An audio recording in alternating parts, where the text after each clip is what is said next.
الرحمن الرحیم۔ السلام علیکم ڈیئر اسٹوڈنٹس، کیا حال چال ہے؟ خیر و عافیت سے ہیں؟ مجھے یقین ہے کہ آپ کی عید بہت اچھی گزری ہوگی۔ چلیں اب ہم پھر سے اپنی اسٹڈی کا آغاز کرتے ہیں۔ ہم نے اب تک جو پڑھا ہے وہ ناصر کاظمی کی پہلی غزل تک ہم نے مکمل کی ہے۔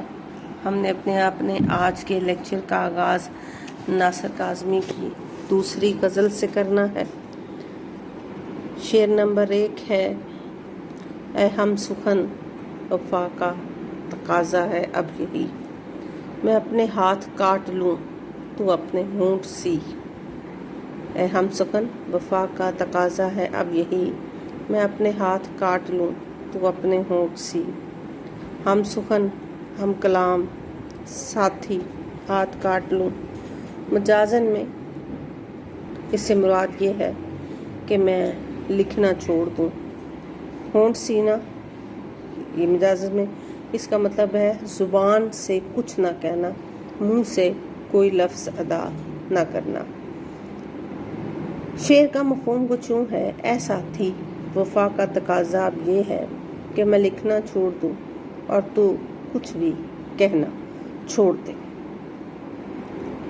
عزیز طالبات، تشریح کچھ یوں ہے، مشرقی معاشرے کی بعض اقدار ایسی ہیں جو دو چاہنے والوں کی دلی خواہشات اور آرزوؤں سے متصادم ہوتی ہیں، اور عاشق اور محبوب کے درمیان 100 طرح کی دیواریں انہی معاشرتی اقدار کی پابندیوں کی وجہ سے حائل ہوتی ہیں۔ چنانچہ ان اقدار کی پاسداری کی خاطر فریقین عشق کو اپنی بہت سی خواہشات کا خون کرنا پڑتا ہے، خواہشات کو چھوڑنا پڑتا ہے۔ محبت کا اعلانیہ اظہار جہاں سماجی دباؤ اور معاشرے کے غم و غصے کو دعوت دینے کے برابر ہوتا ہے، وہیں عاشق اور محبوب کے لیے رسوائی کا سبب بھی بنتا ہے۔ چنانچہ شاعر محبوب کو مشورہ دے رہا ہے کہ وفا کا تقاضا اب یہی ہے کہ ہم دونوں اظہار محبت سے گریز کریں، میں شعر لکھنا چھوڑ دوں اور تو زباں پر تالے ڈال لے۔ اس طرح ہم معاشرتی اقدار کی پاسداری کی خاطر اپنی آرزوؤں خواہشات کا گلا گھونٹ کر جدائی کو گلے لگا لیں۔ بظاہر شاعر کا یا شعر کا مفہوم جو ہے وہ یہی ہے، لیکن ناصر کاظمی پہلے سے میں نے بھی آپ کو بتایا ان کی پہلی غزل میں سوز و گداز کے شاعر ہیں۔ انہوں نے ملک کو تقسیم ہوتے ہوئے بھی دیکھا، لاکھوں لوگوں کو، انسانوں کو ہجرت کرتے اور قتل ہوتے دیکھا، لہٰذا ان کی طبیعت نے اس صورتحال کا گہرا اثر قبول کیا۔ قیام پاکستان کے بعد اس خطے کے مسلمانوں نے آزادی، خوشحالی اور اخوت و محبت کا جو خواب دیکھا تھا وہ پورا نہ ہو سکا، اور جلد ہی انگریزی سامراج کی جگہ اپنوں کے جبر نے لے لی، جس کے خلاف آواز بلند کرنا اپنی ہی آزاد سرزمین پر موت کو دعوت دینے کے برابر تھا۔ چنانچہ شاعر اپنے ہم خیال اور ہم کلام دوستوں سے کہتا ہے کہ اب وفا کے معنی بدل گئے ہیں اور حاکمان وقت کی ہاں میں ہاں ملانا ہی وفا کا معیار ٹھہرا ہے، سو تم اپنے ہونٹ سی لو اور میں اپنے قلم کو توڑ دیتا ہوں، کیونکہ مصلحت کا تقاضا یہی ہے۔ بصورت دیگر وطن عزیز کی اس دھرتی کے ارباب اختیار ہمارا جینا دو بھر کر دیں گے۔ فیض نے انہی باتوں کو اپنی شاعری میں، انہی حالات کو اپنی شاعری میں کچھ یوں بیان کیا ہے، ابھی بادباں کو تہ رکھو، ابھی مضطرب ہے رخ ہوا، کسی راستے میں ہے منتظر وہ سکون جو آ کے چلا گیا۔ عزیز طالبات، شعر نمبر 2 ناصر کاظمی کی دوسری غزل کا شعر نمبر 2 کچھ یوں ہے، کن بے دلوں میں پھینک دیا حادثات نے، کن بے دلوں میں پھینک دیا حادثات نے، آنکھوں میں جن کی نور نہ، باتوں میں تازگی۔ بے دل، احساس سے عاری، محبت سے خالی لوگ، حادثات، زندگی کے نشیب و فراز۔ شعر کا مفہوم کچھ یوں ہے، حادثات زمانہ نے کیسے بے مروت لوگوں میں لا پھینکا ہے، کہ جن کی آنکھوں میں آشنائی کی چمک ہے، نہ باتوں میں خلوص۔ عزیز طالبات، تشریح کچھ یوں ہے، یوں تو ہر شخص اپنے ماضی سے بہت پیار کرتا ہے، لیکن ناصر کاظمی کے ہاں ماضی پرستی کا عنصر جو ہے وہ بہت غالب ہے۔ وہ اپنے بیشتر اشعار میں معاشرے سے مٹتی ہوئی اعلیٰ اخلاقی اقدار کا رونا روتے ہیں۔ اس سے انکار بھی نہیں، کیونکہ پچھلی نصف صدی میں ہماری معاشرتی اقدار جو ہماری قوم کا ترہ امتیاز ہوا کرتی تھی، اس تیزی سے زوال پذیر ہوئی ہیں کہ جس کی مثال گزشتہ صدیوں میں نہیں ملتی۔ مادی دور نے لوگوں کے دلوں سے مہر و محبت، ہمدردی، غمگساری اور احتسار کے جذبات ختم کر کے رکھ دیے۔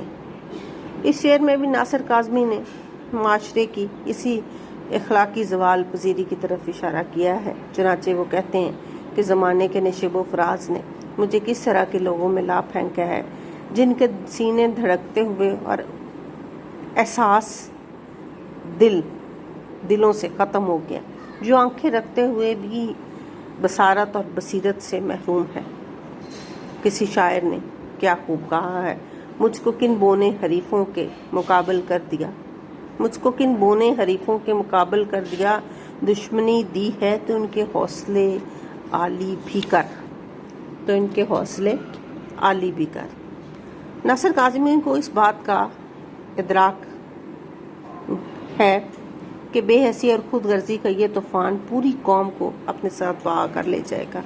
ان کی باتوں میں یہ جو لوگ ہیں، ہمارے معاشرے کے بے حس لوگ جو ہیں، ان کی باتوں میں خلوص اور محبت کی وہ چاشنی ختم ہو گئی ہے جو ہمارے آباء و اجداد میں تھی، جو ہماری پہچان تھی۔ ہم اپنا قومی تشخص کھو چکے ہیں۔ ناصر انسانوں کے اس ہجوم میں بھی خود کو تنہا محسوس کرتے ہوئے ایک اور جگہ لکھتے ہیں، گلی گلی آباد تھی جن سے کہاں گئے وہ لوگ، گلی گلی آباد تھی جن سے کہاں گئے وہ لوگ،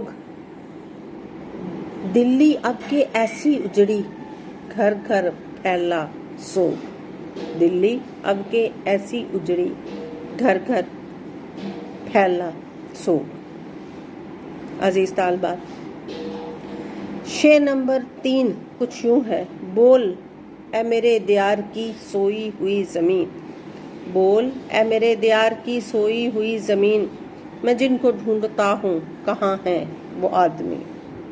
دیار ملک یا شہر کو کہتے ہیں۔ مفہوم کچھ یوں ہے، اے میرے وطن کی سوئی ہوئی سرزمین، میں جن انسانوں کو یہاں پر ڈھونڈتا ہوں وہ کہاں چلے گئے۔ عزیز طالبات، اگرچہ غزل کے تمام اشعار مضامین کے اعتبار سے الگ الگ ہوتے ہیں اور ہر شعر اپنی جگہ مکمل ہوتا ہے، لیکن ناصر کاظمی کی اس غزل میں ایک ہی خیال مختلف رنگوں سے ہمارے سامنے آ رہا ہے۔ اصطلاح میں اس غزل کو غزل مسلسل کہتے ہیں۔ ناصر کاظمی کی یہ غزل بھی اسی زمرے میں آتی ہے۔ لوگوں میں بڑھتی ہوئی خود غرضی، لالچ اور حرص نے انہیں انسانی خصائص سے محروم کر دیا ہے۔